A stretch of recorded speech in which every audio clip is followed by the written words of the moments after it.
Hi there, I'm Erin, and let's talk about the books I read in January. So I read 5 books in January, 3 physical and 2 on audiobook. So let's just get into it. So the book that I started the year off with was one that I had seen everywhere in December, all over the book community, and the hype is totally real, and I'm talking about Legends and Lattes by Travis Baldree. Every review and summary that I had read or heard about this just mentions how cozy and warm it is, and of course with the winter months, that's exactly what I want to read. It's a fantasy, low stakes, simple plot, and really just charming characters that made it super, I don't know, just pleasurable to read. So Legends and Lattes is about a barbarian orc named Viv who hangs up her sword and the quests and the bloodshed and pursues her dream of opening up a coffee shop in a town that she decides to settle down in. Throughout this story, she is, of course, making friends, establishing herself in this new community, and kind of making enemies, but it's low stakes. So while there's conflict, you know there's gonna be a wholesome resolution at the end. So it's very charming and just, like all those reviews said, cozy and warm, and it makes you want a cup of coffee the entire time. I was constantly craving cinnamon rolls, croissants, a latte. Yeah, I wanted the whole 9. So I recommend this for those who are interested in fantasy, but also if you're just looking for a break in any sort of genre that you're reading and you want to read something light, something about friendship with really kind characters, and a book that overall just leaves you smiling and adding it to your favorite shelf. So that is Legends and Lattes by Travis Baldree.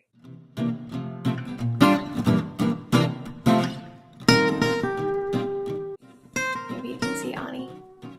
So my second book that I read in January is on the shorter side, and quick tip for those who didn't see my other video, if you're looking to complete those reading goals that you have or just feel accomplished when reading, pick a shorter book. You still finish the book no matter what size it is. So the book that I read is Big Fish, a novel of mythic proportions by Daniel Wallace. So I rated this book 3 stars because while it was interesting and entertaining, I didn't really connect with some of the humor and stories that were told. Part of me wonders if I'm the correct audience for this book. I will give it credit to being funny in some parts and just really thought-provoking in others. So this story is told in 2 narratives. The first one being the son who in present day is asking his dad who he really is as his dad lays dying. And the second one is the father, Edward Bloom, who answers his son with these extraordinary and exaggerated tales of his past life that really doesn't get them anywhere, you know, sincere or deep. It's sort of a difficult conversation about death that makes you think about a life lived, the stories we tell, and the relationships that we have. I was first familiar with the movie, which made me interested in reading the book. And I did learn after finishing this that the movie does deviate from this original plot. And I do have to say I enjoy the movie way more. The characters are more lovable in the movie versus this book. And I definitely connect with the movie more. It made me cry. I think it's a masterpiece. I love Tim Burton so much. It was really interesting to read what inspired that movie. So I'm glad I did it, but not sure I'll want to pick it up again. Anyways, that is Big Fish by Daniel Wallace. The third book that I read in January, I was 100% influenced by a book YouTuber and also the cover design, and that is Early Morning Riser, a novel by Katherine Heiny. I just really love the colors on the front, and I thought it was really beautiful to look at. I rated this book 3 stars. I liked it. I got through it fairly quickly, but it's definitely not one I want to pick up again. It's interesting to note that it's hard for me to summarize this. Even after I finished it, immediately I was like, what was that about? Like, what did I just read about? But essentially, this story is about oddball characters finding love, happiness, and family in each other. We follow our main character, Jane, who moves to a city in Michigan, and there we really follow as she lives her life within this community. I really liked Katherine Heiny's writing, though, which I think is reason to why I got through it so quickly. She captures that nostalgia feeling perfectly, and I remember there was a phrase in here about sherbet, and it just brought me right back to my childhood, and I just loved it and probably reread it 5 times. She's also really witty by writing these characters that you don't necessarily hate to read about them, but there's just something off-putting that makes you go, oh, I know someone exactly like this.